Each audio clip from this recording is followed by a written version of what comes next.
Hello, amazing viewers. I'm Morgan, and get ready for an incredible journey.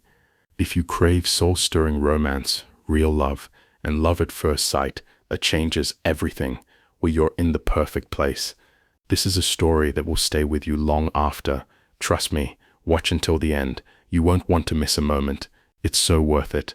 If you haven't yet, please subscribe, and let's dive into this unforgettable story together. She fought to resist, but the intensity in his gaze, the forbidden heat simmering beneath his quiet presence, threatened to unravel her icy composure. He was her enigmatic new artist, radiating a raw power that clashed violently with her meticulously controlled world. Every accidental brush of his paint-stained fingers sent shivers down her spine, a dangerous allure she couldn't escape. The scent of turpentine and something uniquely him became an intoxicant, drawing her towards a passion that promised to shatter everything she knew. This wasn't just attraction, it felt like destiny colliding with her carefully constructed walls. Chapter 1. Rain lashed against the floor-to-ceiling windows of the Viridian Gallery, distorting the glittering cityscape beyond into streaks of smeared light. Inside, silence reigned, broken only by the hushed click-clack of Selene Vance's stilettos on the polished concrete floor. Each step was measured, precise, a metronome of control. She moved through the vast white space like a queen, surveying a conquered sterile kingdom. Her tailored black sheath dress, the exact shade of midnight, clung to her form like a second skin, armor against the world. Not a seam out of place, not a hair escaped the severe knot at the nape of her neck.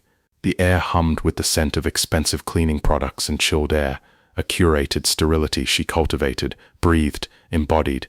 She paused before a newly installed sculpture, a jagged piece of obsidian polished to a mirror finish. Her reflection stared back, high cheekbones sharp enough to cut glass, dark eyes guarded and assessing, full lips pressed into a neutral line. Beautiful, yes, but in the way a glacier is beautiful, breathtaking, remote, dangerous to approach. She reached out, her fingers hovering for a moment before tracing the cold, unforgiving surface. The chill seeped into her fingertips, a familiar sensation. It mirrored the ice she maintained within, the careful containment of every messy, unpredictable emotion, especially that secret, the one fluttering low in her belly, a consequence of a single, reckless night, drowned in anonymity and cheap wine months ago, a secret she carried like a hidden fault line beneath her polished surface. Control, she reminded herself, the word a mantra, distance, impermeability. A discreet chime echoed through the gallery. Arthur, her perpetually anxious assistant, materialized beside her, clutching a tablet like a shield. Miss Vance, the Thorne's collection pieces have arrived. Gabriel Thorne is here to oversee the uncrating. He's insistent on doing it personally in the secondary storage. Selene's gaze didn't waver from her reflection. Thorne, her voice was cool, smooth as the obsidian. She'd seen the file, critically acclaimed, a sudden sensation, represented by a minor agency. His work from the images was all chaotic brushstrokes and struggling light, raw, emotional, the antithesis of Viridian's curated minimalism, sentimental fluff. Assign him the rear alcove for the show, minimal lighting. We don't want his exuberance overwhelming the Calder. She finally turned, her expression unreadable. I'll observe the uncrating, unsure he doesn't damage anything. The secondary storage area was a cavernous space, utilitarian compared to the gallery's pristine showrooms. Dust motes danced in the shafts of weak afternoon light, filtering through high, grimy windows. The air smelled different here, damp concrete, aged wood, and the sharp, acrid tang of fresh paint. And then she saw him. Gabriel Thorne stood bathed in a slant of dusty sunlight, sleeves rolled up past his elbows, revealing strong forearms dusted with pale gold hair and smudged with vibrant blues and umbers. He wasn't just overseeing, he was carefully, reverently peeling back the protective layers from a large canvas. His focus was absolute, absorbed in the act of revealing his own creation. The messy shock of dark blonde hair fell across his forehead as he leaned closer, his brow furrowed not in frustration but in intense concentration. He traced a fingertip along a raised ridge of paint on the exposed canvas, a gesture so unexpectedly tender it stopped Selene in her tracks. The sound in the quiet space was deafening, the soft scritch of his fingertip against the textured grain. It echoed in her chest. She noticed the surprising contradiction. The raw power suggested by his broad shoulders and the veins corded on his forearms contrasted sharply with the delicate precision of his fingers exploring the paint. He moved with a contained grace, economical and sure. A jolt, electric and utterly unwelcome, shot through Selene, a visceral heat beneath her ribs, a sudden tightness in her throat. It was the first crack, hair thin but undeniable in the permafrost she cultivated. Irrelevant, she scolded herself, forcing her spine straighter. Professional curiosity, nothing more. He must have sensed her presence. Without turning, his voice, a low, resonant baritone, cut through the quiet. It breathes differently here, less constrained. He finally glanced over his shoulder, his eyes, a startlingly clear, deep blue, like glacial meltwater, meeting hers directly. No deference, no nervousness, just calm, unnerving assessment. Gabriel Thorne, you must be the formidable Miss Vance. Selene Vance, she confirmed, her tone cool, projecting authority. She stepped closer, her gaze shifting pointedly from him to the partially revealed canvas. It was a stormscape, turbulent and beautiful, light tearing through oppressive darkness in violent slashes, more powerful in person than the images suggested. We have specific protocols for handling. Your hands-on approach is noted, but unnecessary. She gestured towards the waiting gallery staff hovering nearby. A ghost of a smile touched his lips, barely there. Protocols are for things that don't have a pulse, Miss Vance. This, he gestured to the painting, his paint-smeared hand encompassing the raw energy of the piece, is very much alive. It needs to be felt, not just moved. He turned fully now, leaning casually against the crate, his gaze steady on her. Wouldn't you agree? Art should resonate, unsettle, make one feel something primal. His blue eyes held hers, challenging, seeing too much. Even in a place designed for detachment, Selene felt a prickle of heat climb her neck. His words felt like a subtle probe against her armor. She kept her expression impassive. Viridian cultivates appreciation through contemplation and context, Mr. Thorne, not chaos. She deliberately looked away, focusing on the painting. The rear alcove will suit your work. It provides a necessary buffer. Buffer. He chuckled, a warm, rich sound that seemed out of place in the dusty storage. From what? The pristine emptiness. Or perhaps he pushed off the crate, taking a step closer, the scent of linseed oil and turpentine intensifying, mingling with something warmer, earthier, him, from the uncomfortable truths it might reflect. He was close enough now that she could see the faint stubble along his jaw, the tiny flecks of gold in his blue irises. His gaze dropped for a fraction of a second, sweeping over her face, lingering on her lips before meeting her eyes again. Does my work make you uncomfortable, Miss Vance? The directness was disarming. The proximity was a physical pressure. Selene felt a wave of something unfamiliar, a fluttering low in her belly that wasn't entirely the baby. Nausea, she told herself. The turpentine. She mastered it instantly, her chin lifting. Discomfort is rarely productive, Mr. Thorne. Viridian deals in excellence, not provocation. She turned sharply, the movement designed to create distance. Arthur will finalize the placement details, see that the uncrating is completed without incident. She walked away, her heels clicking a rapid retreating rhythm on the concrete. She didn't look back, but she felt the weight of his gaze on her spine, a tangible heat long after she'd escaped into the sterile sanctuary of the main gallery. The scent of turpentine seemed to cling to her clothes. Irrelevant, distraction, control. The rain had eased to a persistent drizzle as Selene's sleek black car navigated the slick streets towards her apartment. The city lights blurred into watery streaks of color against the dark glass. Inside the cocoon of the car, the silence was thick, broken only by the rhythmic swish of the wipers. She leaned her head back, closing her eyes, but the image intruded.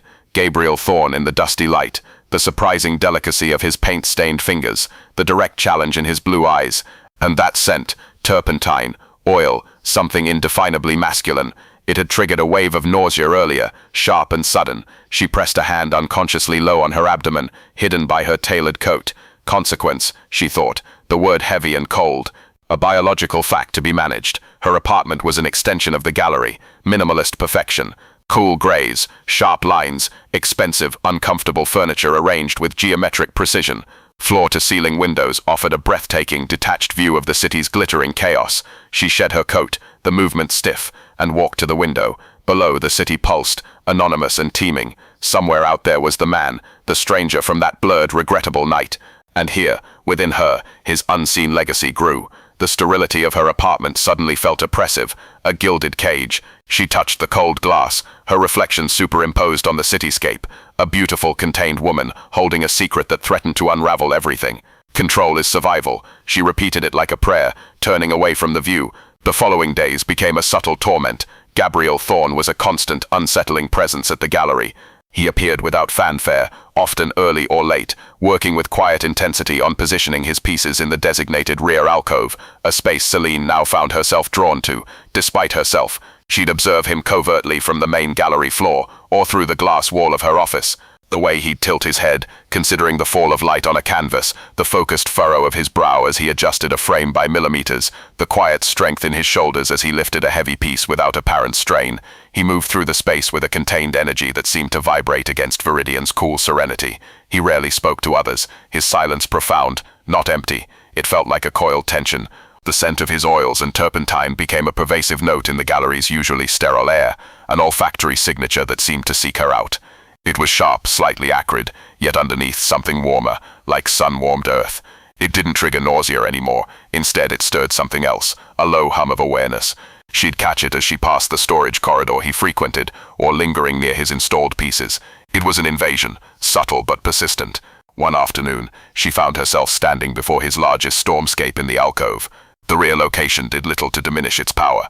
Up close, the textures were violent, thick impasto strokes of charcoal gray and bruised purple slashed through by searing streaks of white and gold. It wasn't just chaos, it was a struggle, light desperately clawing its way through suffocating darkness. She found her hand lifting, hovering near the surface, not quite touching. She imagined the movement of his hand creating this ridge, that slash of light.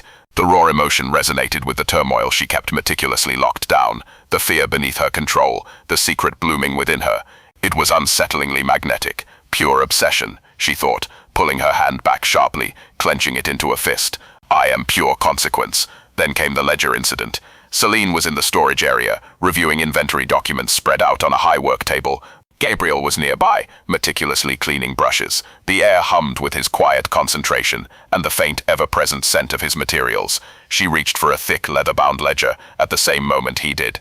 Their fingers brushed. It wasn't just contact, it was a spark, visceral and shocking, like touching a live wire. Selene recoiled instantly, her elbow knocking against a small abstract bronze sculpture perched precariously on the table's edge. Time slowed. She saw it tip, falling towards the concrete floor, but Gabriel moved with startling speed and grace. His hand shot out, not towards the sculpture, but first brushing hers again, steadying her instinctively as she stumbled back, before darting down and catching the bronze figure just inches from impact. His grip was sure, strong. The air crackled. Silence descended, thick and charged. Selene's heart hammered against her ribs, a frantic drumbeat against the sudden quiet. She could feel the phantom heat where his fingers had steadied hers, a brand on her skin. He straightened, holding the rescued sculpture, his gaze locked onto hers. His blue eyes were intense, fathomless, holding a question, an acknowledgement of the jolt that had passed between them. He didn't speak, he simply placed the sculpture back on the table, deliberately, safely, his eyes never leaving hers. The silence stretched, filled only by the frantic pulse echoing in Selene's ears and the faint sound of their breathing. He held her gaze for 3 heartbeats, 4, the air humming with unspoken tension. Then, without a word, he turned back to his brushes, picking up a rag, as if nothing had happened. Selene stood frozen, her hand trembled slightly. The ghost of his touch, warm and firm, lingered. It was more intimate than a kiss, that brief connection. She felt flayed, exposed, weakness. Dangerous. She snatched the ledger off the table, her movements jerky. See that the rest of the inventory is cross-referenced by end of day, she managed, her voice tight, betraying a tremor she couldn't suppress. She didn't wait for a response. She fled the storage room, the scent of turpentine and the memory of his touch clinging to her like a second skin. Her carefully constructed walls felt perilously thin. Or, his presence became an almost physical thing after that. She noticed details with unwelcome intensity, the way damp rain darkened the shoulders of his worn leather jacket when he arrived, the faint scent of ozone and wet pavement that clung to him, the quiet power in his stance as he contemplated his work. He seemed taller, more substantial, his silence now loaded with meaning she couldn't decipher. Her sterile world felt saturated by him, invaded. Even her body betrayed her. The heightened sensitivity, the way the smell of his turpentine now held an odd, compelling allure instead of repulsion, the way her skin prickled with awareness when he passed near her in the narrow gallery aisles, radiating a warmth that seemed to penetrate her own carefully maintained coolness. One evening, preparing to leave, Selene stood near the entrance, adjusting her coat. Gabriel was across the vast space, packing his tools near his alcove. The gallery was empty, bathed in the soft, artificial twilight of the security lighting. She glanced up, a reflexive check of her domain before departure, and found him looking directly at her. It wasn't a casual glance. He was leaning against the wall, arms crossed, his gaze fixed on her with an unnerving, unwavering intensity. Not admiration, not calculation. It was pure, undiluted curiosity, a deep, probing look that seemed to strip away her layers, the impeccable director, the controlled facade, seeking the woman beneath. His blue eyes held hers across the distance, seeing too much, seeing the cracks, the hidden fear, the unwanted attraction, perhaps even the secret swell beneath her coat that she meticulously camouflaged. A hot flush, fierce and undeniable, crept up Selene's neck, flooding her cheeks. It was a visceral reaction, a white flag of surrender, her body hoisted without her consent. Panic, sharp and cold, sliced through her. He sees. The thought was terrifying. She broke the gaze first, looking down at her gloved hands as if they held the answers, her heart pounding a frantic rhythm against her ribs. It was a retreat, a defeat. She fumbled with her scarf, her usual grace deserting her. Without another look in his direction, she pushed through the heavy glass doors and out into the cool, damp embrace of the evening. The walk to her waiting car felt interminable. The city air, thick with exhaust and rain, did nothing to cool the heat in her face or the turmoil in her chest. The image of his gaze, that knowing, unsettling blue, burned behind her eyes. She slid into the back seat, the familiar leather cool against her skin, but offering no comfort. As the car pulled away from the curb, she risked a glance back at the gallery. He stood framed in the large window, a silhouette against the dim interior light, still watching her car disappear into the rainy night. A shiver, unrelated to the cold, traced its way down her spine. Back in the icy perfection of her apartment, the silence screamed. She poured a glass of mineral water, her hand trembling slightly. The obsidian sculpture mocked her from its plinth. Control felt like a brittle shell, cracking under the weight of unwanted scrutiny and forbidden attraction. She pressed a hand low against her abdomen, a gesture of protection, of grounding. He is irrelevant, she insisted, the words echoing hollowly in the vast, empty space. But the phantom scent of turpentine seemed to linger in the air, and the memory of his blue eyes, seeing far too much, refused to fade. The ice palace had cracked. The thaw, terrifying and inevitable, had begun. Chapter 2. The rear alcove, once a deliberate slight, became a gravitational anomaly within the pristine expanse of Viridian. Gabriel Thorne's stormscapes, now fully installed under his exacting direction, pulsed with a raw energy that seemed to warp the cool, detached air around them. The chaotic beauty, the desperate light clawing through darkness, resonated with a disquieting frequency in Selene's bones. It wasn't admiration, it was recognition, a mirror held up to the carefully contained tempest within her. She found herself drifting towards the alcove during the quiet lulls before the gallery opened, drawn like a moth to a dangerous flame. The sharp, familiar scent of his oils and turpentine was no longer merely an intrusion. It was an intoxicant, winding through the sterile air, carrying a faint underlying warmth that spoke of sun on skin and earth after rain. It tangled with the heightened sensitivity brought on by her pregnancy, creating a heady, confusing cocktail. Standing before the largest canvas, she traced the violent ridges of paint with her eyes, imagining the sweep of his arm, the pressure of his fingers on the brush handle, the focused intensity in those glacial blue eyes. Pure obsession, she thought, the phrase echoing with a new dangerous weight. I am pure consequence. The fluttering beneath her ribs felt like a counterpoint, a tiny rebellion against her own rigid control. Her carefully curated world felt porous, the sharp lines of her office furniture, the unblemished white walls, the precise chill of the air, all seemed less like armor and more like a brittle shell. Gabriel's presence saturated the space. She noticed the damp imprint of his worn boots on the polished floor near the storage entrance, a transient mark quickly erased by the cleaning staff, yet lingering in her mind's eye. She saw the way rain darkened the shoulders of his simple gray sweater one morning, smelled the ozone clinging to his leather jacket after a sudden downpour. He moved with a quiet, contained power that vibrated against the gallery's enforced serenity, a constant, unsettling hum beneath the surface. One crisp afternoon, the tension crystallized. Selene was in the storage area, reviewing final invoices for Gabriel's upcoming solo show, an event unexpectedly generating buzz, much to her chagrin. He was nearby, meticulously organizing tubes of paint on a makeshift shelf, his back to her. The air hummed with his focused silence, and the ever-present scent of his materials, now layered with the clean, cold smell of the concrete floor. Reaching for the thick, leather-bound ledger containing the show's financials at the precise moment he reached to adjust a precarious stack of canvases, their fingers brushed on the ledger's spine. It wasn't a touch. It was an electric shock, jolting up her arm, stealing her breath. She recoiled instinctively, her elbow jarring a small, abstract bronze sculpture perched on the table's edge. Time fractured. She saw it tip, falling towards the hard concrete. Panic flared, cold and sharp, but Gabriel moved with preternatural speed and grace. His hand shot out, not towards the falling bronze, but first, instinctively, brushing hers again, a fleeting, grounding touch that sent another wave of heat through her, before darting down and catching the sculpture inches from impact. His fingers closed around the cool metal with absolute certainty. The air crackled, thick and silent. Selene's heart hammered against her ribs, a frantic drum solo against the sudden void of sound. The ghost of his touch burned on her skin, a brand far more intimate than any deliberate caress. He straightened, the rescued sculpture held loosely in his hand, his gaze locked onto hers. His blue eyes were fathomless, intense, holding a question, an acknowledgement of the raw current that had arced between them. He didn't speak, he simply placed the bronze back on the table, deliberately, safely, his eyes never wavering from hers. The silence stretched, taut as a wire, filled only by the frantic echo of her pulse and the faint sound of their mingled breaths. He held her gaze, 3 heartbeats, 4, the unspoken tension vibrating in the space between them. Then, without a word, he turned back to his paints, picking up a rag as if the world hadn't just tilted on its axis. Selene stood frozen. Her hand trembled visibly now. The ledger felt heavy, alien in her grasp, weakness, dangerous exposure. She snatched it off the table, her movements stiff and jerky. The final inventory reconciliation needs completion by 5 p.m., she managed, her voice tight, betraying a tremor she couldn't suppress. She didn't wait, didn't look back. She fled the storage room, the scent of turpentine and the phantom heat of his touch clinging to her like a second skin. Her carefully constructed walls felt paper-thin, trembling. She felt hyper-aware, her senses tuned to his frequency. The way he'd pause near one of his own paintings, head tilted, lost in contemplation, radiating a quiet intensity that seemed to pull at her.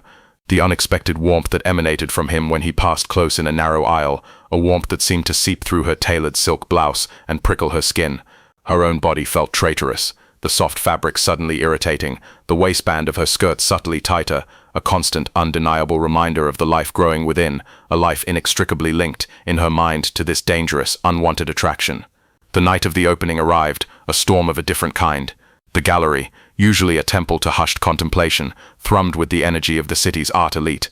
Champagne flutes glittered, voices rose in a sophisticated cacophony, and bodies pressed close in the elegant space. Gabriel's alcove was a focal point, drawing crowds mesmerized by the raw power on display. Selene moved through the throng like a sleek black shark, her smile cool and practiced, her handshake firm, her conversation clipped and professional. She was Viridian's perfect director, in control. Yet, beneath the surface, she was drowning. The press of bodies felt suffocating. The mingled scents of expensive perfume, champagne, and canapes churned her stomach. The cacophony of voices grated on her nerves, amplified by her heightened state. And everywhere she felt the pull of the alcove, the magnetic force of him. She caught glimpses, his dark blonde head above the crowd, his profile stark in the spotlight, near his largest piece, those blue eyes scanning the room with an unnerving calm. He wore a simple, well-cut black shirt, sleeves rolled up again, revealing the strong forearms that haunted her imagination. He looked less like an artist, and more like a warrior, surveying a battlefield. He saw her, of course he did, their gazes locked across the crowded room. He didn't smile. He simply held her look, a silent challenge, an unspoken question hanging in the charged air. The noise, the crowd, seemed to fade for a heartbeat. She felt pinned, exposed. The fluttering in her belly intensified. She broke the connection first, turning sharply to engage a prominent collector in meaningless chatter, her heart pounding against her ribs like a trapped bird. Control, breathe, survive this. As the crowd thinned, the energy shifting towards late-night clubs and private dinners, a different storm gathered outside. Thunder rumbled, a deep, ominous growl shaking the gallery's plate-glass windows. Rain began to lash against them, thick, heavy drops blurring the city lights into watery smears. Selene remained in her office, the door slightly ajar, trying to reclaim her equilibrium amidst the detritus of the evening, scattered RSVB cards, empty champagne flutes, the lingering scent of the crowd. She felt hollowed out, scraped raw by the performance and the constant thrumming awareness of Gabriel. The controlled facade felt like a lead weight. She reached for a glass of water on her desk, her hand trembling slightly. The first true crack of lightning split the sky outside her window, illuminating the room in a blinding stroboscopic flash. Simultaneously, the gallery plunged into absolute suffocating darkness. The hum of the climate control, the subtle background lighting, everything died, swallowed by the sudden roaring silence broken only by the violent drumming of rain on glass and the booming thunder. Panic, cold and primal, seized Selene. Not just fear of the dark, but fear of the vulnerability it exposed, fear of the secret she carried, fear of the magnetic pull she couldn't resist, fear of the man whose presence seemed to dominate even the void. She stumbled back from her desk, her breath coming in short, sharp gasps. The darkness pressed in, thick and tangible. She fumbled for her phone, her fingers clumsy, but the screen remained stubbornly black, dead. Another lightning flash, blindingly bright, froze the room in stark, monochrome relief. And there, silhouetted in her office doorway, was Gabriel. He stood perfectly still, a dark shape against the storm-lit gallery beyond. Rain lashed the windows behind him, painting streaks of frantic light across the floor. In his hand, he held a small, old-fashioned hurricane lantern, its warm, flickering flame casting dancing shadows on the sharp planes of his face. He didn't speak. He simply stood there, an anchor in the chaos, his presence radiating a calm, unnerving power. The sight of him, the unexpected vulnerability of the lantern light, the raw power of the storm outside mirroring the tempest within her, the profound, heavy silence that stretched between them, filled only by the elemental fury, shattered her last vestige of resolve. Months of meticulous control, the dam holding back fear, shame and forbidden longing, crumbled into dust. She didn't think. She didn't rationalize. A desperate primal need surged through her, obliterating caution, obliterating fear. She took a step towards him, then another, her movements jerky, driven by a force stronger than reason. Her breath hitched, a ragged sound in the dark. He didn't move. He watched her approach, the lantern light catching the intense blue of his eyes, turning them into fathomless pools. A question hung there, unspoken but deafening. He raised his free hand slowly, not to grab, but palm open, an invitation across the charged space. Another step. She stood before him, close enough to feel the heat radiating from his body, to smell the rain on his skin, the faint lingering scent of turpentine beneath it, mingled with something uniquely, dangerously him. The lantern flame flickered, casting shifting light over his features, the strong jaw, the curve of his lips, the focused intensity in his gaze. Lightning flashed again, illuminating his face with stark clarity, intense, questioning, stripped bare of any pretense. She closed the distance. The kiss wasn't gentle. It was a collision, a claiming, a desperate answer to a question that had hung between them since the first sight of his paint-smeared hands tracing canvas. His mouth was hot and demanding against hers, his free arm wrapping around her waist, pulling her flush against him with startling strength. The ledger fell from her nerveless fingers, hitting the floor with a muffled thud. The lantern swung in his other hand, sending wild shadows dancing across the walls as he set it down beside them. Control dissolved. Resistance evaporated. It was raw, primal, a tempest unleashed. Her hands tangled in his hair, surprisingly soft against her fingers. His kiss deepened, tasting of rain and something darkly intoxicating. Her back met the cool surface of her office door as he pushed it shut with his foot, enclosing them in the small lantern-lit space.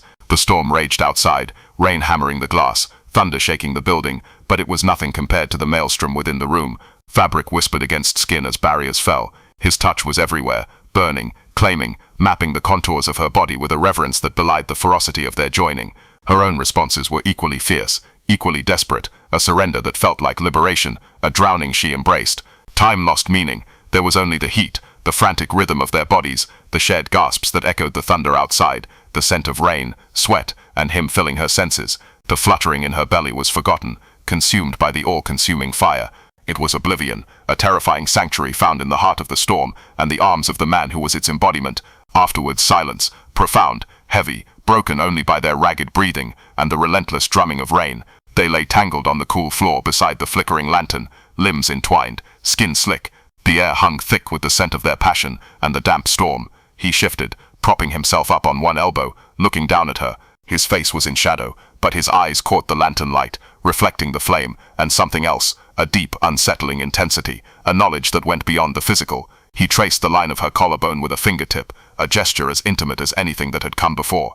No words, none were needed. A profound, terrifying understanding passed between them in the shared breath, the lingering heat, the unspoken acknowledgement of what had just been shattered and forged. He rose before dawn, moving with silent grace in the dim light. She watched him dress, the play of muscle beneath his skin, the stark lines of his body in the near darkness. He didn't look back. He simply opened the door, letting in a gust of cooler, rain-freshened air, and vanished into the still dark gallery, leaving only the scent of rain, turpentine, and his presence imprinted on her skin and in the charged silence. Selene lay on the floor, the cool concrete, a stark contrast to the lingering heat within her. Shattered, adrift, utterly transformed. The carefully constructed ice palace was rubble. The storm had passed, leaving devastation and a terrifying, exhilarating sense of being profoundly, irrevocably alive. What have I done? The thought echoed, not with regret, but with awe and bone-deep terror. The consequence within her felt heavier, irrevocably tied to the man whose shadow now filled the room long after he'd gone. The thaw wasn't just beginning, the floodwaters had risen, and she was adrift in the current. The following days were a haze of surreal tension. The gallery felt different, charged, dangerous, saturated with the memory of that storm-lit encounter. Every corner, every shadow seemed to hold the echo of his presence. Her office, once a sanctuary of control, was now a shrine to shattered resolve. The faint scent of rain and his skin seemed to linger, despite the cleaner's best efforts. She found herself touching the spot on the door where his hand had pressed, the cool wood sending a shiver through her. Gabriel didn't vanish. He appeared at the gallery with quiet regularity, seemingly focused solely on minor adjustments to his exhibition. Their interactions were minimal, constrained by the presence of others, but loaded with electric silence. A glance across the room would hold for a beat too long, heavy with unspoken knowledge and the echo of shared heat. He moved with the same contained grace, but Selene now saw the predatory stillness beneath it, the watchfulness in his eyes that missed nothing. He noticed the subtle, undeniable changes in her body, the softening of her waistline beneath her looser blouses, the new fullness in her face. A flicker of something unreadable would cross his features when his gaze lingered there. Recognition, possession, calculation. Her world subtly reshaped itself around this new, terrifying reality. The sharp lines of her tailored suits felt constricting. She found herself choosing softer fabrics, flowing silks that draped rather than confined. The sterile perfection of her apartment felt alien, a museum exhibit of a life she no longer inhabited. She caught herself staring at Gabriel's paintings, not with detached assessment, but with a raw, empathetic understanding. The light struggling through the darkness resonated with terrifying clarity. Her controlled facade developed hairline fractures, a moment of unguarded tenderness watching a young couple admire a sculpture, a brief, genuine smile at Arthur's nervous bumbling, quickly masked but undeniably real.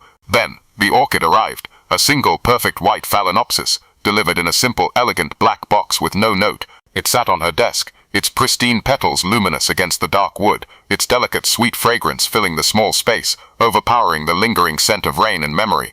It was beautiful, pure, yet its presence felt like a brand, a silent claim. She touched a velvety petal, the cool softness a stark contrast to the heat coiling low in her belly. He knows, he sees everything, driven by a desperate need for control, for understanding the man who had shattered her world, and now held her secret. Selene delved into research.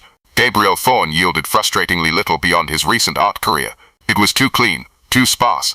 A stray comment overheard during a tedious meeting with an art collector, known for his underworld connections. A muttered name, Volkov, accompanied by a furtive glance towards Gabriel, who stood across the room, calmly adjusting a spotlight. The way the collector paled and quickly changed the subject sent a chill down Selene's spine. Later that week, leaving late, she saw Gabriel exiting the gallery, not through the main doors, but through a discreet service exit. A sleek obsidian black car idled at the curb, its windows impenetrably dark. Two men flanked him as he approached the car, not gallery staff. They moved with a lethal, economical grace, their eyes scanning the rainy street with cold assessment, radiating danger. Gabriel paused, said something low, his profile stark under the streetlight. The shift was subtle but profound. The quiet artist vanished. In his place stood a man of absolute chilling authority. His stillness wasn't contemplation, it was command. The men nodded, almost imperceptibly deferential. The car door opened, and he slid inside, the door closing with a soft final thud before the car glided away, silent as a shadow. Gabriel was leaning over a low display case, adjusting the angle of a small, intricate sculpture near his alcove. His sleeve rode up slightly as he reached. On the inner side of his wrist, stark against his skin, was an intricate tattoo, a stylized crown wrought from thorned vines, encircling a single staring eye. Unique, unmistakable. Selene froze, mid-stride, her blood turning to ice. She'd seen that symbol before, buried in her frantic research, rumored to mark the inner circle of Nikolai Volkov, the city's unseen silent Tsar, a name whispered with fear in certain circles. The truth hit her with the force of a physical blow. The scent of the white orchid on her desk suddenly turned cloying, suffocating, the sweetness now laced with poison. The gallery's pristine white walls seemed to press in, threatening to crush her. The stranger from the bar, the artist, the king, the father. Her hand flew protectively to her womb, the movement instinctive, desperate. The child she carried wasn't just a consequence of a reckless night, it was the heir to a shadow empire. She waited for him in her office after hours, the orchid a stark, accusing presence on her desk. The research, including a printed image of the thorned crown tattoo, lay beside it. She stood by the window, her silhouette tense against the glittering, indifferent city lights. The storm of her emotions was silent, a hurricane contained within her fragile frame. He entered without knocking, sensing the shift in the atmosphere, as surely as a predator senses fear. His gaze swept the room, landing instantly on the papers beside the orchid. His steps faltered, just for a microsecond. The carefully constructed calm of Gabriel Thorne fractured. She saw it, a flicker of raw emotion in the depths of his blue eyes. Shock, fear for her, a flare of dangerous anger, or was it simply the stark reality of his unmasking? Then, the mask of Nikolai Volkov slid into place, impenetrable, cold, commanding. He took a single, deliberate step towards her, the sound loud in the crushing silence. He offered no denial, no explanation. The air thickened with the crushing weight of the truth, the shared danger, the irrevocable bond forged in secrecy, desire, and bloodline. Selene turned slowly. Her eyes met his, a maelstrom of terror, betrayal, accusation, and the undeniable, terrifying connection that pulsed between them like a live wire. Her voice, when it finally came, was a raw whisper, stripped bare. Nikolai. He held her gaze, the king fully revealed in the dim light. His voice, when it answered, was low, gravelly, resonating with a power that vibrated in her bones.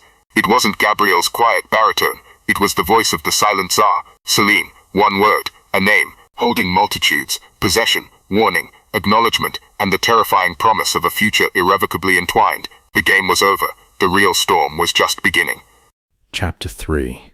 The silence in Selene's office after Nikolai Volkov spoke her name wasn't empty. It was a physical weight, thick as velvet and charged like the air before lightning strikes. The pristine white orchid on her desk, once merely a beautiful intrusion, now seemed monstrous, its delicate petals radiating a cold, predatory elegance that mirrored the man standing before her. The scent, once sweet, was cloying, suffocating, laced with the metallic tang of fear. Her research papers lay exposed, the grainy image of the thorned crown tattoo glaringly obvious, a damning testament to her discovery. He didn't move. Nikolai Volkov, the silent Tsar, the name resonated in her skull, a death knell for the carefully constructed illusion of Gabriel Thorne. He simply stood there, absorbing the accusation, the terror, the raw betrayal in her eyes. His face was a mask carved from ice, revealing nothing, yet she felt the seismic shift beneath the surface. The flicker she'd seen, shock, fury, something perilously close to fear, had been extinguished, replaced by an impenetrable stillness that was far more terrifying. His blue eyes, always intense, now held the depthless chill of an Arctic sea, assessing her not as a woman he desired, but as a variable in his perilous equation. Her hand remained protectively over her womb, the fluttering life within a frantic counterpoint to the deathly stillness in the room. His child. The thought was a physical blow, stealing her breath. The consequence of a reckless night wasn't just an anonymous stranger's legacy, it was the heir to a shadow empire built on blood and silence. He took another step forward, deliberate, unhurried. The space between them crackled. Selene forced herself not to flinch, drawing herself up to her full height, meeting his glacial gaze with every ounce of defiance she could muster. The cool director's facade was gone, shattered. What remained was primal, a mother wolf protecting her cub, cornered but not yet broken. "Explain," she demanded, her voice a low rasp, scraping against the silence. It wasn't a question, it was a command flung at the King of Shadows. A ghost of something, not a smile, perhaps a grim acknowledgement of her audacity, touched his lips. "Explanation implies justification, Selene." His voice, Nikolai's voice now, was lower, rougher than Gabriel's quiet baritone. It resonated with a power that vibrated in her bones, the sound of tectonic plates shifting. "There is none you would accept, not for this." His gaze flickered down to her abdomen, a movement so swift she might have imagined it, but the possessive heat that flared in his eyes for a microsecond was real. "The child changes everything, everything."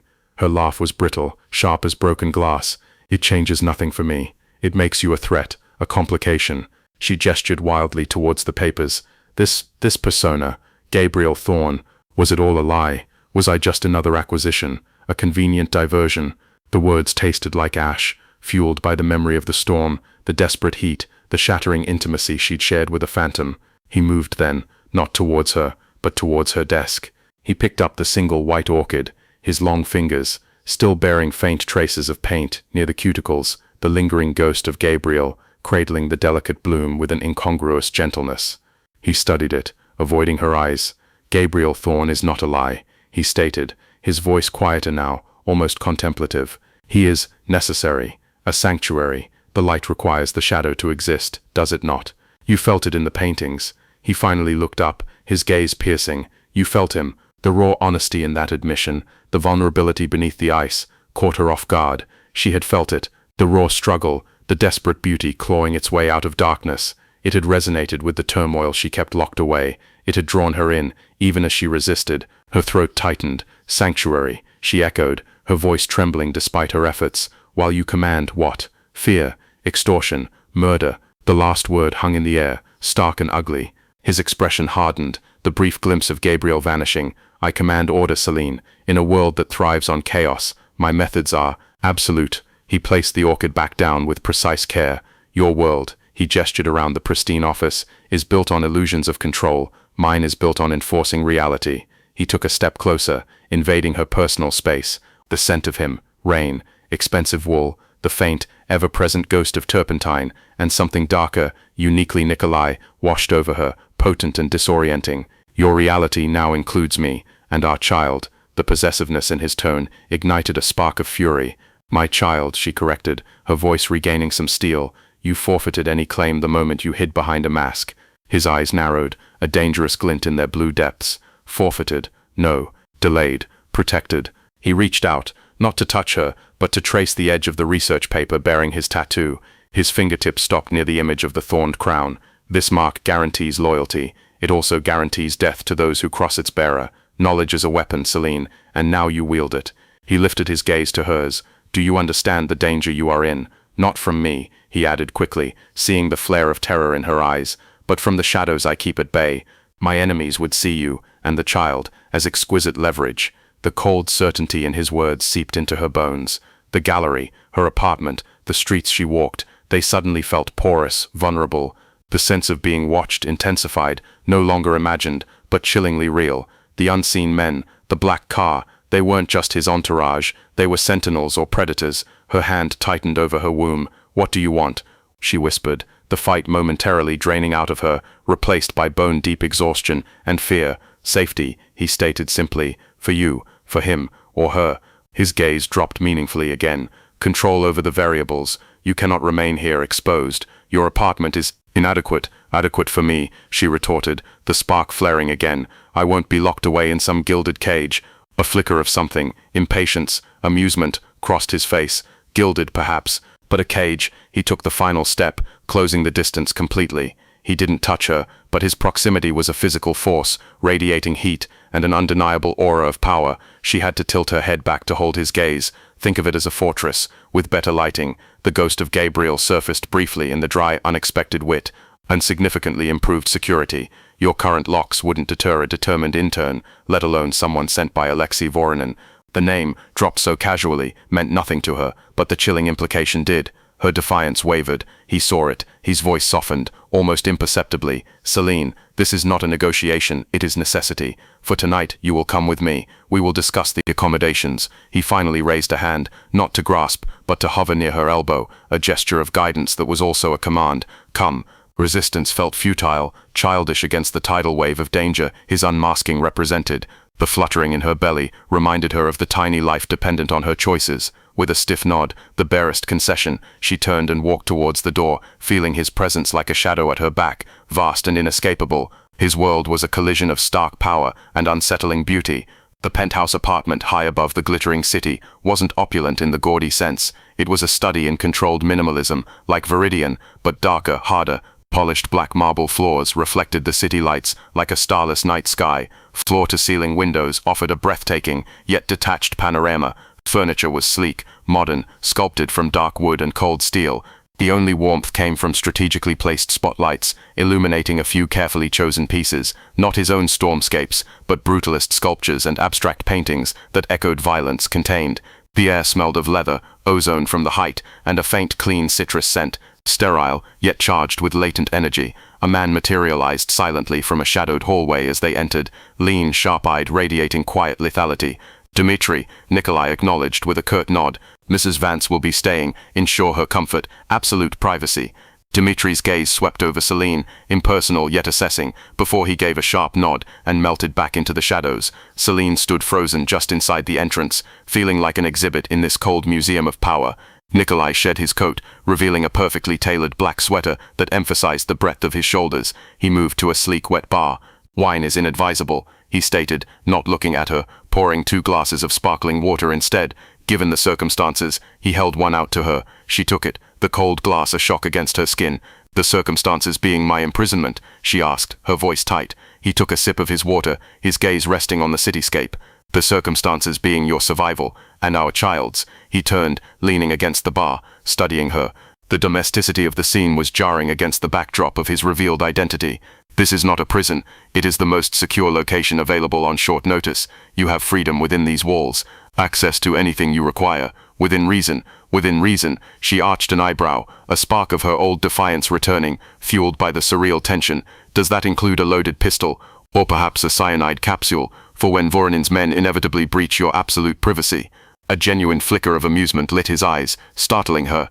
It transformed his face, momentarily banishing the Tsar, and revealing Gabriel's sharp intelligence. Dramatic Miss Vance, I admire your spirit, if not your grasp of operational security.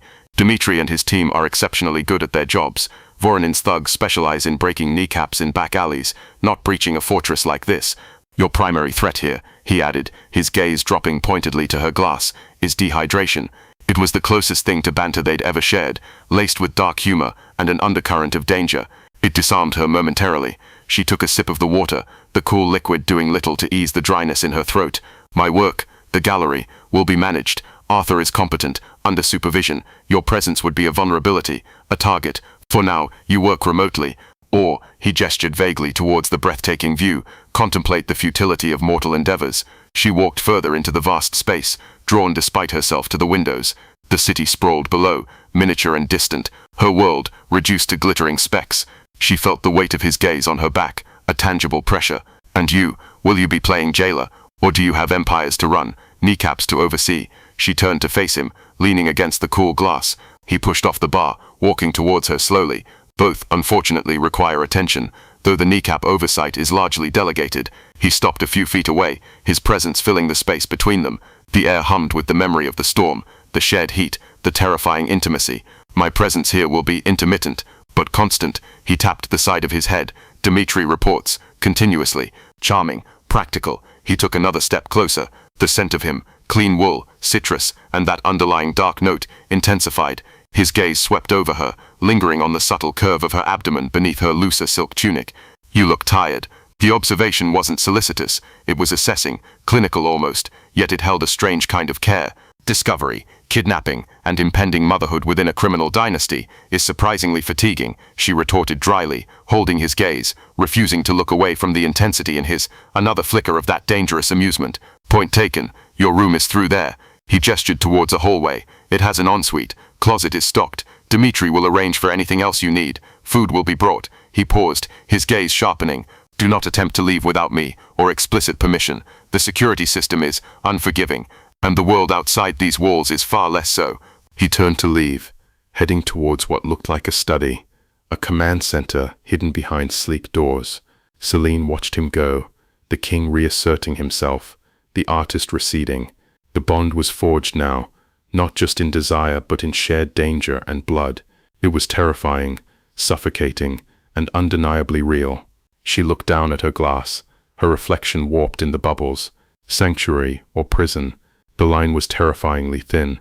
Life within the penthouse became a surreal dance. Days blurred. Selene established a fragile routine, working remotely with Arthur via encrypted channels, her directives sharp but distant. The gallery felt like a life lived in a dream. She explored the penthouse, a library filled with art monographs and dense texts in Cyrillic, a state-of-the-art kitchen that looked unused, the spare powerful art on the walls that seemed to watch her. She spent hours at the windows, watching the city breathe far below. Nikolai was often absent, but his presence was constant. Dmitri was a silent, watchful shadow. Meals appeared, exquisite and tailored to her pregnancy needs. New clothes arrived, soft, luxurious fabrics in flowing cuts that accommodated her changing shape, chosen with an unsettlingly accurate sense of her style. Once, a set of high-quality pastels and sketchpad appeared on the desk in her assigned room. No note. The message was clear. I see you. I provide. He returned late one night. Selene was curled on the vast black sofa, a cashmere throw around her shoulders, reading. She heard the soft chime of the elevator, the murmur of voices, Nikolai and Dmitri. He walked into the living area, shedding his coat.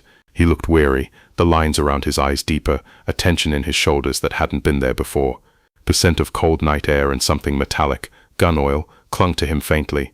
Trouble in the Shadow Kingdom? She asked, not looking up from her book, her tone carefully neutral. He walked to the bar, pouring a measure of amber liquid into a crystal glass.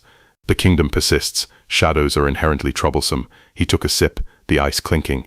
He looked at her, really looked at her, perhaps for the first time since she'd arrived. You've gained weight. Again the observation was blunt, almost clinical. She lowered her book, meeting his gaze. Astute observation, Mr. Volkov. It's generally what happens when one grows a human being inside them. Perhaps your extensive library contains a biology text.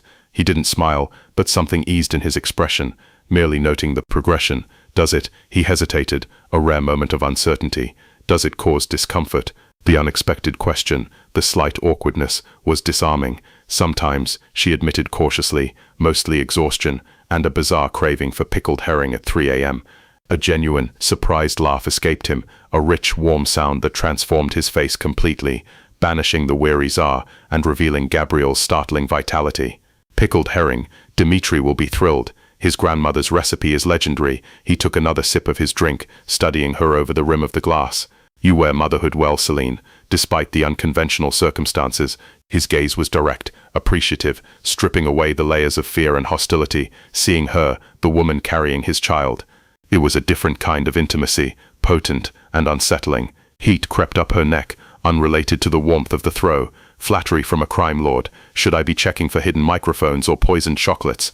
He set his glass down, walking towards her slowly. Neither, just an observation. He stopped beside the sofa, looking down at her. The air thickened. The memory of their last intense closeness hung between them, charged and undeniable. The storm, he began, his voice lower, rougher. It wasn't just the lightning. It was necessary, inevitable. She held his gaze, her heart pounding. Necessary for who? You. To claim what you saw as yours. To break the ice. He counted softly, his gaze dropping to her lips for a heartbeat. Yours. Mine. The walls were unsustainable. He reached out, not to touch her face, but to gently tug the edge of the cashmere throw higher around her shoulders, his knuckles brushing the sensitive skin of her collarbone. The contact was fleeting, electric. Rest, Selene. The fortress is secure. For now. He turned and walked towards his study, leaving her trembling, the ghost of his touch burning, the scent of whiskey and danger lingering in the air. The banter had vanished, replaced by a tension far more potent and dangerous. Days later, the tension snapped. Nikolai was working in his study, the door ajar. Selene, restless, wandered near the entrance. She heard his voice, low and deadly cold, speaking in rapid, fluent Russian. She couldn't understand the words, but the tone was unmistakable, a promise of violence, absolute authority. She caught only one word repeated, Voronin. The heightened emotions, the lingering stress, the sheer surreality of her situation coalesced. Her vision swam. She stumbled, reaching out blindly, knocking a heavy, abstract metal sculpture from a low plinth near the doorway. It hit the marble floor with a deafening, discordant clang that shattered the penthouse's quiet. Glossumplo, it hits what you... Nikolai was out of his chair and across the room before the echo faded. He caught her as her knees buckled, his arms wrapping around her waist, pulling her back against his solid chest. Selene, his voice stripped of the Tsar's coldness, was raw with alarm. Look at me. He guided her gently to sit on the plinth, kneeling before her, his hands gripping her shoulders. His eyes scanned her face, wide with a fear she'd never seen in them before. Are you hurt? The baby. His gaze dropped to her belly, his hand moving instinctively, hovering just above the curve. She shook her head, taking deep, shaky breaths. Just dizzy. A moment. I'm fine. His proximity, his genuine panic, the warmth of his hands through the thin silk of her tunic, was overwhelming. She looked down at his hand, hovering so close to where his child grew. He, or she, is fine, just protesting the noise, probably. She attempted a weak smile. He didn't smile back. His gaze remained locked on her abdomen, the fear slowly receding, replaced by a profound, focused intensity. His hand lowered, slowly, tentatively, until his palm rested flat against the curve of her belly. His touch was warm, surprisingly gentle. They both held their breath. The silence was absolute, charged with a different kind of tension, awe, terror, connection. And then it happened. A distinct, strong thump against the palm of his hand. Nikolai froze. His eyes, fixed on his hand, widened impossibly. He sucked in a sharp, audible breath. A tremor ran through his fingers. He looked up at Selene, his face stripped bare of all masks. The Tsar, the artist, the controlled predator. Raw, unguarded wonder and a vulnerability so deep it stole her breath, filled his blue eyes. He looked, shattered, transformed. Selene, his voice was a hoarse whisper, filled with awe. He looked back down at his hand, pressing slightly more firmly. Another flutter, smaller, answered him. A sound escaped him, something between a gasp and a choked laugh. He lifted his gaze back to hers, his eyes shimmering with an emotion she couldn't name, but felt resonate deep within her own soul. He kicked. The certainty in his voice, the possessive wonder. In that moment, the bond shifted irrevocably. It was no longer just about danger, or desire, or even the child as an abstract concept. It was about this life, this tiny, powerful being connecting them in the most primal way. The fortress walls, the shadows, the danger, it all faded into the background. There was only the warmth of his hand, the fluttering life beneath it, and the stunned, vulnerable connection in his eyes. The silent Tsar had been felled by a single kick. The ice around Selene's heart cracked wide open, flooded with a terrifying, undeniable warmth. The consequences were terrifying, the future shrouded in danger, but in that silent, shared moment, the bond became all-consuming. They were bound, not just by blood and secrets, but by awe. Chapter 4. The echo of that tiny kick lingered in the penthouse long after the sensation faded. It vibrated in the marble underfoot, hummed in the charged silence between them, and irrevocably altered the atmosphere. Nikolai remained kneeling before Selene, his large hand still pressed gently against the curve of her belly, his gaze fixed on the spot as if he could still see the imprint. The raw wonder, the terrifying vulnerability in his eyes, was a sight more disarming than any display of his shadowed power. The silent Tsar had been felled by a flutter. Selene watched him, her own breath caught in her throat. The fear, the resentment, the icy walls she'd meticulously rebuilt since the revelation, they didn't crumble, but they shifted, fissured by the sheer, undeniable humanity of the moment. He wasn't just Volkov, the king of shadows. He was the father of the life stirring within her. The connection was visceral, primal, terrifyingly real. Slowly, almost reverently, he lifted his hand. His fingers flexed slightly, as if memorizing the phantom sensation. When he finally looked up at her, the mask was gone. What remained was a stark, unfamiliar openness, a dawning comprehension that seemed to both awe and terrify him. "He's strong," Nikolai murmured, his voice rough with unaccustomed emotion. The certainty in the pronoun hung in the air, a claim, a prophecy. "He," Selene echoed softly, a concession wrapped in wonder. The dizziness had passed, replaced by a profound stillness. Or she, we don't know. Nikolai's gaze intensified. "We will." It wasn't a suggestion. He rose smoothly, his movements regaining their usual grace, but the intensity remained focused on her belly. He offered his hand. She hesitated for only a heartbeat before placing hers in his. His grip was warm, firm, grounding. He pulled her to her feet, his other hand instinctively settling at the small of her back, a gesture of support that felt startlingly possessive. "You need to rest, properly." His tone had shifted back towards command, but it was laced with a new undercurrent, concern, perhaps even tenderness. The penthouse, once a cold fortress, began a subtle metamorphosis. Nikolai's absences didn't lessen, but his returns became different. He no longer simply appeared. His arrival was often preceded by Dmitri's quiet efficiency, ensuring the space was calm, Selene comfortable. He brought things. Not just security reports whispered in Russian, but tangible pieces of the outside world filtered through his perception. A first-edition art monograph he knew she coveted, but hadn't voiced. A ridiculously soft cashmere shawl in a deep emerald that mirrored the flecks in her eyes. A box of decadent, entirely impractical chocolates from a tiny Parisian patisserie. One evening, he found her standing before the brutalist sculpture near his study, a twisted knot of dark metal. Contemplating the existential angst of welded steel, he asked, his voice a low rumble from the doorway. She didn't turn. Contemplating its utter lack of warmth, it's like having a piece of your soul on display, Nikolai. All sharp edges and impenetrable darkness. He moved to stand beside her, close enough that she felt the heat radiating from him. Perhaps it needs a counterpoint, he mused, his gaze not on the sculpture, but on her profile. Something softer, unexpected. Like a single, perfect orchid disrupting a concrete landscape, his eyes flickered towards the white phalaenopsis, now permanently residing on a side table, its blooms renewed. She finally looked at him, a faint smile touching her lips. "Are you comparing me to a flower, Mr. Volkov? How terribly unoriginal for a man of your resources." "Resources allow for the acquisition of rare beauties, Miss Vance," he countered smoothly, a ghost of Gabriel's dry wit surfacing. "But originality lies in recognizing their value amidst the rubble." His gaze dropped pointedly to her abdomen, and their resilience in fostering life within it. The banter, laced with danger and a newfound intimacy, became their language. It was a dance on a knife's edge, flirtation wrapped in the ever-present awareness of his world. One rainy afternoon, watching the city blur through the panoramic windows, Selene sighed. "I miss natural light, real air, not this curated atmosphere." She gestured around the penthouse. "It's beautiful, Nikolai, but it feels like living inside a perfectly calibrated vault." I looked up from a financial report, his expression unreadable. "Vaults protect valuables. I'm not a Fabergé egg," she retorted. "I'm a woman who needs to feel the sun on her skin without ballistic glass in the way, and who desperately needs to see something besides abstract representations of existential dread." She nodded towards one of the stark paintings. He studied her for a long moment, then closed the report. "Dmitri," he called, his voice carrying easily. The man appeared instantly. "Clear my schedule for tomorrow afternoon, and arrange discreet transport to the Viridian." Selene blinked.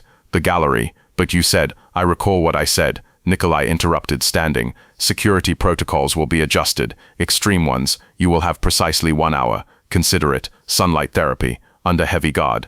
He picked up his coat. "Try not to incite any revolutions amongst the Picassos while I'm securing the perimeter." The visit was surreal. The gallery felt simultaneously familiar and alien. Selene moved through the familiar white spaces like a ghost visiting her former life. Arthur practically vibrated with nervous energy, updating her sotto voce while casting furtive glances at Dmitri and another impassive man stationed near the entrance. Nikolai wasn't hovering. He was a distant, watchful presence near the main doors, speaking quietly into a comm unit, his gaze constantly scanning. Yet his awareness of her was palpable, a tangible thread connecting them across the space. She gravitated, inevitably, towards the rear alcove. Gabriel Thorne's stormscapes still hung there, pulsing with their raw energy. Standing before the largest one, she felt Nikolai's approach before she saw him. He stopped beside her, his presence a warm pressure against her side. "Still unsettling, the equilibrium I see," he remarked, his voice low, for her ears only. He studied the canvas, the desperate light clawing through darkness. "It feels different now, less like a battle cry, more like a testament." "To what?" she asked softly, tracing the violent brushstrokes with her eyes. "To survival," he said simply. His hand brushed against hers, hidden by the folds of her flowing coat. Not holding, just connecting, a silent acknowledgement. "To the light that persists." He looked down at her, his blue eyes holding a depth she was still learning to navigate, even in the deepest shadows. The hour ended too soon. Back in the penthouse elevator, the sterile air felt different, less suffocating. "Thank you," Selene said quietly, as the doors slid open. Nikolai merely inclined his head, sunlight acquired, existential dread temporarily postponed. He helped her off with her coat, his fingers lingering for a moment on her shoulders. "The vault remains necessary, Selene, but perhaps we can install better windows." The pregnancy progressed, her body changing with undeniable swiftness. The fluttering became rolls, distinct jabs that took her breath away. Nikolai's fascination was constant, almost reverent. He developed a ritual. Late at night, after the city lights dimmed, he would find her on the sofa. Without a word, he would sit beside her, his hand resting gently on her belly, waiting. Feeling their child move became his anchor, a silent communion that often stretched into the quiet hours. He spoke little during these times, but his stillness spoke volumes, awe, fierce protectiveness, a dawning love that terrified him as much as it transformed him. One such night, the baby was particularly active. A series of sharp kicks made Selene gasp. Nikolai's hand pressed more firmly, his eyes fixed on the rippling fabric of her nightgown. "He's practicing," he murmured, a trace of amusement in his voice. "Krav Maga, by the feel of it, preparing to dismantle Voronin's operation single-handedly." Selene laughed, the sound light and unexpected. "Or perhaps ballet, a future defector from the family business." Nikolai's expression sobered slightly. He looked up at her, the city lights reflecting in his eyes. "He will be whatever he chooses to be," he stated, the weight of a king's promise in his voice. "His world will be different." His thumb traced a gentle circle over the spot where a tiny foot had just pressed. "Safer, brighter." The vow hung in the air, heavy with implication. It was Nikolai Volkov pledging to reshape his entire shadowed kingdom for the sake of this unseen child, for the sake of them. Selene covered his hand with hers, their fingers intertwining over the life they'd created. No words were needed. The bond forged in storm and secrecy, danger and desire, was now tempered by this shared, terrifying hope. The final weeks were a crescendo of anticipation and tension. Selene's body felt vast, unwieldy. The penthouse, despite its size, began to feel confining again. Though Nikolai's presence was a constant reassurance, his watchfulness dialed to an almost unbearable intensity. Voronin's name surfaced more frequently in Nikolai's hushed, tense phone calls. The threat was tightening, coiling like a snake ready to strike. Dmitri's vigilance became a palpable force field around the penthouse.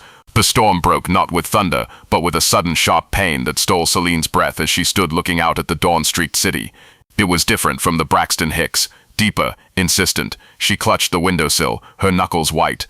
Nikolai was beside her instantly, his hand on her arm, his gaze sharp. Selene, a private medical team, vetted and sworn to secrecy, materialized within the penthouse, transforming a spacious guest room into a birthing suite with startling speed. Nikolai never left her side. He was her anchor through the waves of pain, his hand a constant grounding presence in hers. He wiped her brow with a cool cloth, murmured low words in Russian that sounded like both prayers and commands, his face a mask of fierce concentration and barely leashed anxiety. The Tsar was gone. Only the father remained, stripped bare by the raw elemental process unfolding before him. When the final searing wave crashed over her, pushing with every shred of her being, Nikolai was braced behind her, his arms supporting her, his voice a steady, unwavering presence in her ear. Now, Lubov Maya, now, bring him into the light. And then he was there. A furious, indignant wail shattered the tension-filled room. A tiny, perfect boy, slick and red, placed immediately on Selene's heaving chest. The world narrowed to his wrinkled face, his shock of dark hair, his tiny, grasping fingers. Tears blurred her vision, a sob catching in her throat. Leo, she whispered, the name they'd silently agreed upon, a name meaning lion, a defiant spark of light. Nikolai stood frozen beside the bed, his gaze fixed on the tiny bundle in Selene's arms. His face was ashen, etched with an emotion too vast for words, awe so profound it bordered on terror, love so fierce it looked like pain. He reached out a trembling hand, his large, capable fingers dwarfing his son's tiny head. He touched the dark, damp hair with infinite gentleness, a reverence reserved for sacred things. A single tear tracked a path down his stubbled cheek, disappearing into his collar. He didn't wipe it away. He looked at Selene, his blue eyes swimming with unshed tears, reflecting the fierce, exhausted joy on her face. Leo, he rasped, the word thick with emotion. He leaned down, pressing a kiss so tender it made her breath catch first to his son's forehead, then to Selene's temple. My lions, he breathed against her skin, his voice raw with a love that reshaped the very foundations of his soul. Leo, swaddled and serene, slept in a bassinet beside Selene's bed. Nikolai refused to leave the room. He sat in an armchair pulled close, watching them both with the unwavering focus of a sentinel, his usual stillness replaced by a palpable, vibrating tenderness.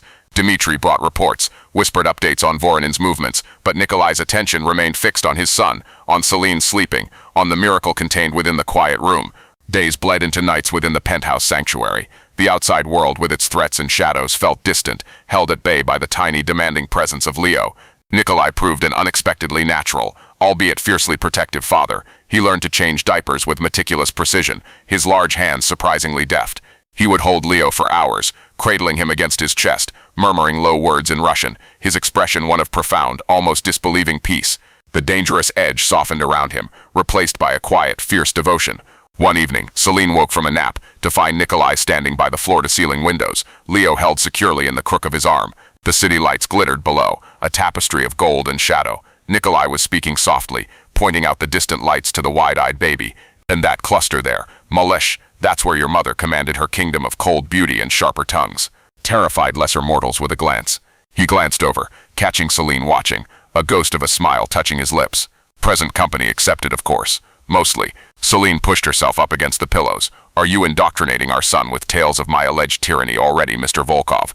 Merely establishing historical context, he replied smoothly, walking towards the bed. He carefully transferred the sleepy Leo into her waiting arms. The baby sighed, nestling against her, and ensuring he understands the immense courage it took to thaw such an icy realm. He sat on the edge of the bed, his hand resting possessively on her knee, his gaze encompassing them both. Though the resulting fire, he added, his voice dropping, his eyes darkening with remembered heat, was worth every risk. Heat bloomed in Selene's cheeks. Flattery will get you nowhere, Volkov, especially when I'm covered in, well, let's just say it's not Chanel number 5. He leaned closer, his breath warm against her ear. It smells like victory, Lubov Moya. Like life. He pressed a kiss to her temple, then gently touched Leo's tiny fist. Our greatest masterpiece. Weeks later, the city lights glittered with a familiar, yet profoundly different intensity. Selene stood on the penthouse balcony, wrapped in a thick robe, Leo asleep in a sling against her chest, a tiny warm weight. Nikolai stood beside her, his arm around her shoulders, pulling her close against the cool night air. His gaze wasn't on the distant skyline he commanded, but on the sleeping face of his son, illuminated by the soft glow from the living room. "The Voronin situation is resolved," he said quietly, his voice devoid of inflection, yet the finality in it was absolute. Selene didn't ask for details. She didn't need to. The slight easing of the constant tension in Nikolai's shoulders, the subtle shift in Dmitri's vigilance, told her enough. The immediate threat was neutralized, the shadow receding for now. She leaned her head against his shoulder. "Resolved," she echoed, the word tasting like fragile hope. He looked down at her, then at Leo. "The world he inherits will be different," Nikolai vowed again, his voice low, fierce, brighter, cleaner. He looked out at the sprawling city, his gaze no longer one of detached ownership, but of a king surveying a kingdom he intended to reshape. For him.